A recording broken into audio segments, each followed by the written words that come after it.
it's not on the wrong footing, but I think she's going to recover. I think she's doing it just to make them a bit more receptive to what she's saying. But I think it's bad. It's a bad strategy overall, right? If you were to maybe go outside Jubilee, and message. But I think because she's in here and she's forced to interact with these guys, maybe it's the best thing she could do for the debate itself, right? To at least start there.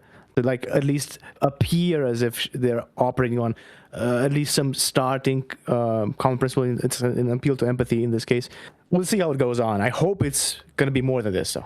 Yeah, I mean, it would be very interesting to see what would happen. Pardon me, my watch is going off. To see what would happen if, me or somebody like me went on Jubilee, just, not engaging at all with, the fucking... We're collaborating here. We're trying to find a middle ground here. No, I hate you. I despise you. I reject all of your premises. What about it? I wonder what would happen there. Would they even allow someone like that on? I don't know. I don't think they would. Right. Of us say we want everyone's basic needs now. I would ask you, well, how is that going to be done if it's not taking from other people? And that's the sticking point. The fact is, before government started really interfering in medicine, I remember when I bought my own health plan when I was a teenager. I know that probably seems like, the Flintstones right now, but I was able to buy that on my own. And now you go through the marketplace and it's just insane. I don't see how anyone affords that. And that's from government trying to help. What do you suppose, Elon? I think they cut her off there. Maybe they didn't. Yes. But there is more to that. There's a whole history of how healthcare got fucked up. I believe it's actually a Bitbutter, I believe, has a video on this. I don't know if it was on his channel. It's a really good video. It's a really good video. Really good video. Don't like the guy, though. I'm a Bitbutter hater because he blocked me on Twitter after I told him that it's in fact impossible for a group to own property. So I hate Bitbutter, but god damn it, does he make good videos. Why? It's like how the U.S. healthcare got fucked up. Let me quickly look up this video so I get the name right. He has many good videos, but unfortunately, he has his own little shticks. He gets a bit hung up, especially on Twitter. Yeah, how government solved the healthcare crisis by Bitbutter. So yeah, it goes over the whole story, and you can go in more in depth on this. Of course, there's books written on this. There's what's the one the something societies, fraternal societies, and the welfare state. No. I'm meaning that there's this book where it goes over the fraternal societies. I can't remember the title of it though. There's also Tom Woods has that book on the U.S. insurance system. Something send your Facebook friends this book on the fucking whatever. He's got a whole series on that. I could give you the name of the book for that you're mentioning. It's From Mutual Aid to the Welfare State. Yeah. It's from David Beto. Yeah. That's the one. I think I was going to have him on. I think I was going to have Beto on stream at one point. I should catch up with him on that. That could be interesting. I think Mantis Wave also cites that book, if I'm not mistaken, in this Fraternal Societies video. Yes. And also, I was just wondering, doesn't the U.S. government use more public money on healthcare than the United Kingdom per capita, or is that? I think so. I think I remember that being a fact. I don't know when that was a fact and if it's still a fact, but it definitely was a fact at some point. And that is crazy, since isn't that like a religion in United Kingdom? It is a religion. We all have to go out there and during the pandemic we went out there and worshipped the NHS by banging our pots together. That was a thing people did. And it is save all NHS. Disgusting. Yeah. Save all NHS. If you have a party in the UK and you say privatize healthcare anywhere in your manifesto, you get 12 votes. Maybe 12 votes. And it's going to be me and my 12 identical twins. Or 11 identical twins, rather. That book is $40 in Amazon paperback. Yeah, that's kind of crazy. But the NHS is the state religion of the UK. Nobody can fuss with the NHS.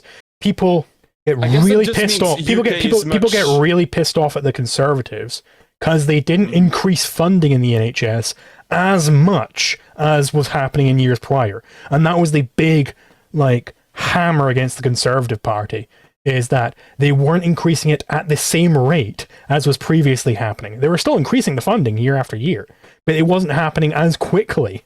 And people were like, they're defunding the NHS. Like, this is how people think about this thing. They want it to be an exponential growth in funding for the NHS. That's what they genuinely want.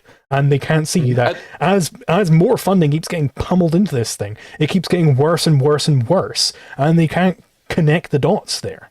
Yeah, and it also kind of shows how much richer the United States is, that they are able to like spend so much money on healthcare, and like it's like not even that big of a thing, right? Comparatively to other things. But in the United Kingdom, they're like spending all this stuff on it, and United States still manages to have more money to spend on that, you know. Yeah, let me actually bring up the graph that I made for that video, if I can find it. Let's see, YouTube scripts, essays, the healthcare. See here, H for healthcare. Do I not have it in this? In the meantime, there was a cut there. You're right. Karen Ann Harless did get cut because I know she actually knows of David Beto's book. Because I've actually seen her reference it at least, and there was a lot more to talk about there. She probably did go through it, but it's unfortunate that Jubilee cuts out these parts. It's almost like they do it on purpose. Yeah. But I was able to find it. It was in under P for privatize rather than, because it's privatize healthcare. I've got it noted down as. Yeah. So OECD data. So yeah, if you look at this, let me get this properly up for the stream. Then it in here too, I guess. Yeah. Let me 1 second. Yeah, this is the OECD data for 2019, and as you can see, yeah, the US spends more public funds on healthcare than every other single country in here. And if you look way off to the right, and this is my own little addition, and that was the US under lodge practice, which is in fact $2 per year, is what the individual would have to pay. $2 per year versus this massive per capita spending by the government and privately. Yeah, Norway is quite high there too, and I know people personally who have to wait like over a year or 2 years in some cases, who have like very like severe back injuries and such that have to wait this long, and so it's not even helpful. Most people who have like serious issues go to private healthcare here. You just love the government. And there's another part there. You spend a lot of money, public spending on this shit. And it's not just a problem that you spend a lot and you get a shit product, but the people who would be accountable for this shit product that you're being served after you wait 6 months, of course, and die on the while you wait. And the things gets worse and you got to go get another analysis, right? All of these people are basically immune. Nothing happens to them. You can't actually go ahead and report them, because if you do, nothing actually happens to them. It's like the police system in the US or anyone else. There is no form of accountability that you could actually find in the private sector. If in the private sector you say one thing, okay, you're gonna be scheduled for this, right? And then you reschedule, right? That could even be classified as fraud. You could sue for that. There's no such thing against the public sector. You can get delayed month after month, like one of my relatives has, and then you could die by the time that your condition is treated. People with cancer, for instance, right? A very unfortunate situation can happen where you're diagnosed now and you're told, hey, come back in a few months because we have this huge backlog. And then by the time you get there, it's terminal. You're gone. Or even die by that point. I had a relative die like that. Absolutely horrible. It keeps happening. And the solution that the people who are in favor of these services is just give him more money. A system that doesn't work clearly just needs more money. Yeah, just make more of that system, and then it's going to be better.